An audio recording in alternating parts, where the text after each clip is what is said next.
নমস্কাৰ, মই সংগীতে আপোনালোক সকলোকে মোৰ চেনেল সংগীতা ৱৰ্ল্ডলৈ স্বাগতম জনাইছোঁ।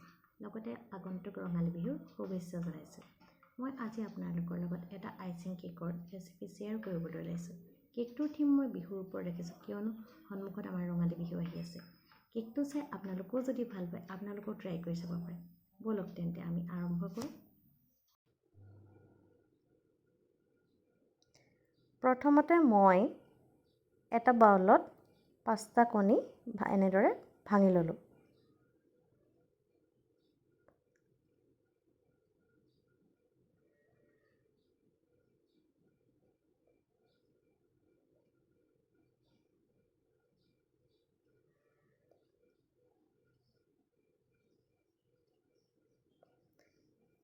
তাৰ পাছত এটা চাহ খোৱা কাপৰ জোখত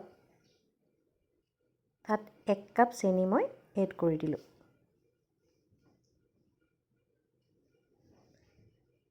কোনোবাই যদি মিঠা বেছিকৈ ভাল পায় তাতকৈ অলপ বেছিও দিব পাৰে। তাৰ পাছত চেনি আৰু কণীখিনি মই বিটাৰ মেচিনেৰে 1-1.5 মিনিটমান বিট কৰি ল'লোঁ। তাৰ পাছত চাহৰ চামুচেৰে মই 1.5 চামুচ বেকিং পাউডাৰ তাত এড কৰিলোঁ।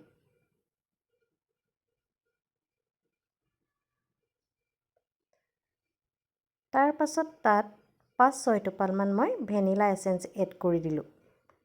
এইটো অপশ্যনেল হয়, কোনোবাই নিদিবও পাৰে। তাৰ পাছত সেই মিশ্ৰণখিনি মই আকৌ বিটাৰ মেচিনেৰে অলপ বিট কৰি ল'লোঁ।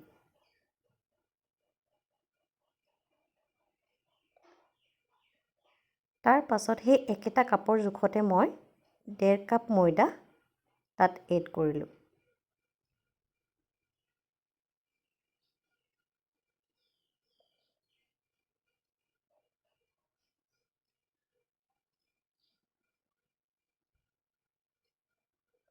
তাৰ পাছত তাত অকণমান খোৱা ছ'ডা, চাহৰ চামুচৰ 4/4 এভাগ তাত এড কৰিলোঁ।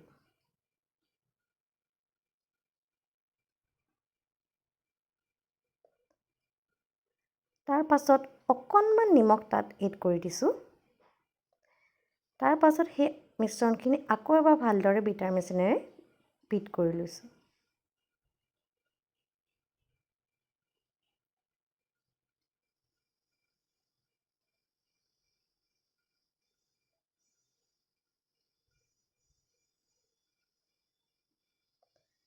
যিহেতু মই বেছ কেকটো চকলেটৰ বনাম বুলি ভাবিছোঁ, সেইবাবে মই তাত 1/2 কাপ কোকো পাউডাৰ এড কৰি দিছোঁ।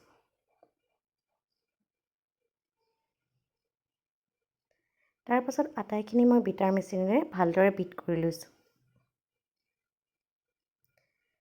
তাৰ পাছত তাত মই একেটা কাপৰ জোখতে 1 কাপ ৰিফাইন অইল এড কৰিছোঁ।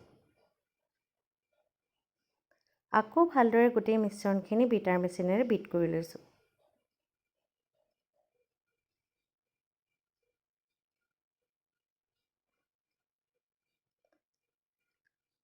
মিশ্ৰণখিনি তৈয়াৰ হৈ যোৱাৰ পাছত কেক মল্ডিং বলটোত মই অলপ ৰিফাইন অইল ভালদৰে সানি লৈছোঁ।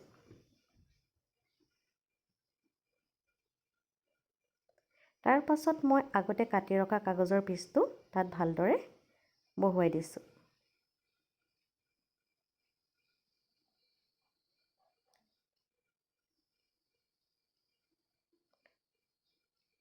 তাৰ পাছত গোটেই মিশ্ৰণখিনি তাত ভালদৰে ঢালি দিলোঁ।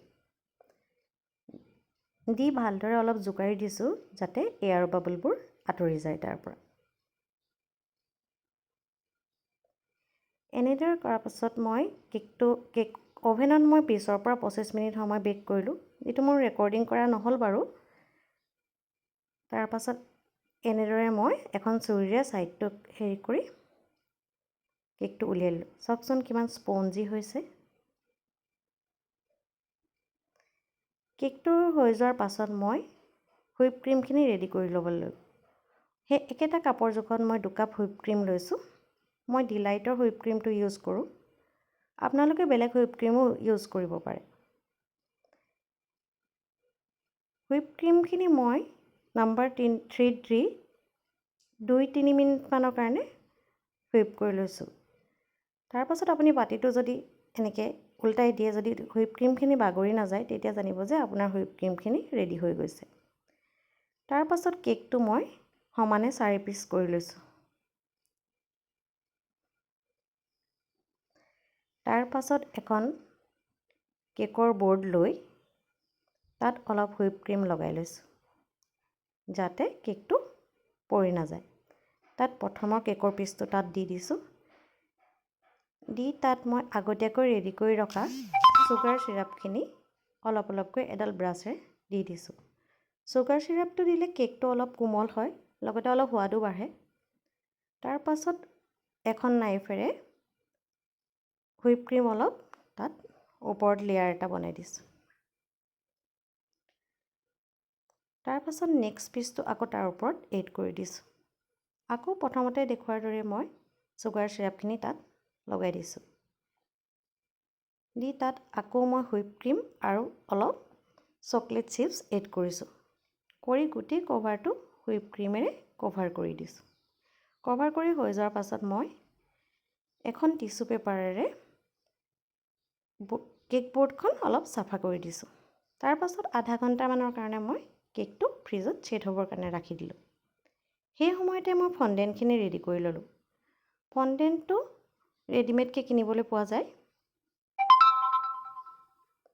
তাৰপিছত ফণ্ডেণ্টখিনি এখন বেলনাত বেলি কেকটোৰ ওপৰত এনেকৈ বগা ফণ্ডেণ্টেদি কেকটো কভাৰ কৰি দিলোঁ।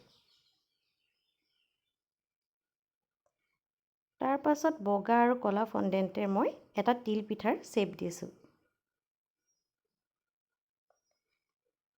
তাৰ পাছত এটা বাতিত মই জলপানৰ আকাৰ দিবলৈ চেষ্টা কৰিছোঁ। জলপান, লাড্ডু, তিলপিঠা, তিলৰ লাড্ডু, ঢোল, পেঁপা আদি বিভিন্ন শ্বেপ দি মই ফণ্ডেণ্টবিলাক ৰেডি কৰি ল'লোঁ। যিহেতু বিহুৰ থীম, সেইবাবে বিহুৰ বস্তুবিলাক মই তাত এড কৰিবলৈ চেষ্টা কৰিছোঁ। তাৰ পাছত আগতীয়াকৈ মই বিট কৰি ৰখা হুইপ ক্ৰীমখিনিত দুটা বাতিত লৈ তাত ফুড কালাৰ এড কৰিছোঁ। এটাত পাৰ্পল কালাৰ আৰু এটাত গ্ৰীণ কালাৰ। সেই ফুড কালাৰখিনি মই ভালদৰে মিলাই লৈছোঁ।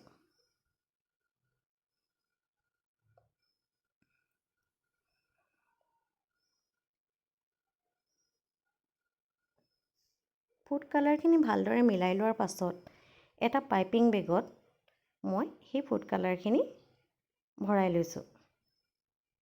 এনেদৰে এটা গিলাচত পাইপিং বেগটো থৈ ল'লে ভৰাবলৈ সুবিধা হয়। পাৰ্পল কালাৰটোত মই ষ্টাৰ নজলটো ইউজ কৰিছোঁ আৰু কপৌ ফুলৰ শ্বেপ দিবলৈ ট্ৰাই কৰিছোঁ। এনেদৰে মই গোটেই কেকটোতে কেইবাপাহো কপৌ ফুল আঁকি দিছোঁ। সেই একেদৰে মই গ্ৰীণ কালাৰ আইচিংখিনি হুইপ ক্ৰীমখিনিও এটা পাইপিং বেগত ভৰাই লৈ কপৌ ফুলৰ পাত দিছোঁ।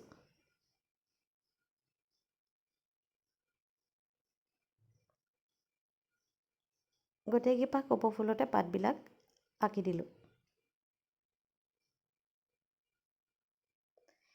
এয়া চাওকচোন, মোৰ কেকটো বনাই ৰেডি হৈ গ'ল। কেনেকুৱা লাগিছে বাৰু আপোনালোকে জনাবচোন কমেণ্ট ছেকশ্যনত।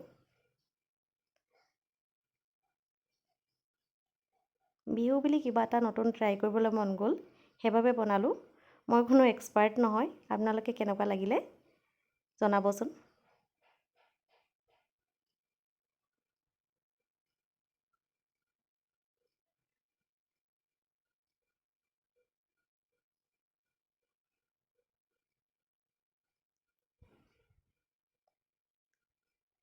যদি ভাল লাগিলে মোৰ চেনেলটো ছাবস্ক্ৰাইব কৰি দিব আৰু লগতে লাইক, শ্বেয়াৰ আৰু কমেণ্ট কৰি দিব।